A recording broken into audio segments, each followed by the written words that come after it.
ჩემი ერთი წუთი მინდა დავუთმო ქალებს, რომლებიც არიან ძალადობის მსხვერპლი. 2014 წელს საქართველოში წამებით მოკლეს 25 ქალი და დღეს ყოველი მე-11 ქალი ერთხელ მაინც ყოფილა ძალადობის მსხვერპლი. მათზე ძალადობენ ფიზიკურად, მორალურად, ფსიქოლოგიურად. სამწუხაროდ მათი უმრავლესობა ამაზე არ საუბრობს. არ საუბრობენ, იმიტომ რომ ფიქრობენ, რომ ეს სირცხვილია და ოჯახის გარეთ ამბების გატანა უბრალოდ არ შეიძლება. მეორე ნაწილს ეშინია საზოგადოების, ეშინია ახალი ნაბიჯის გადადგმის, ეშინია ეკონომიური უძლურების და ამაში დიდი წილი სწორედ საზოგადოებას უჭირავს. სადაც გაბატონებულია აზრი იმის შესახებ, რომ ქალი კაცს უნდა ემორჩილებოდეს და ემორჩილებოდეს ყველა შემთხვევაში. მე მინდა ვუთხრა ქალებს, ნუ შეგეშინდებათ გადადგათ ახალი ნაბიჯი, დაიწყოთ ახალი ცხოვრება, რადგან თქვენ იმსახურებთ სიმშვიდეს, იმსახურებთ სიყვარულს და რაც მთავარია, იმსახურებთ პატივისცემას.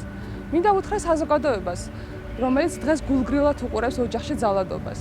თქვენი დღევანდელი გულგრილობა შეიძლება მიზეზი გახდეს და ამ მიზეზის გამო ჩვენი შვილებზე იძალადონ ხვალ, ან უფრო ვარესი, ისინი გახდნენ მოძალადეები. ამიტომაც მოდი ერთხელ და სამუდამოდ ვუთხრათ არა ძალადობას, არა ძალადობა ქალებს.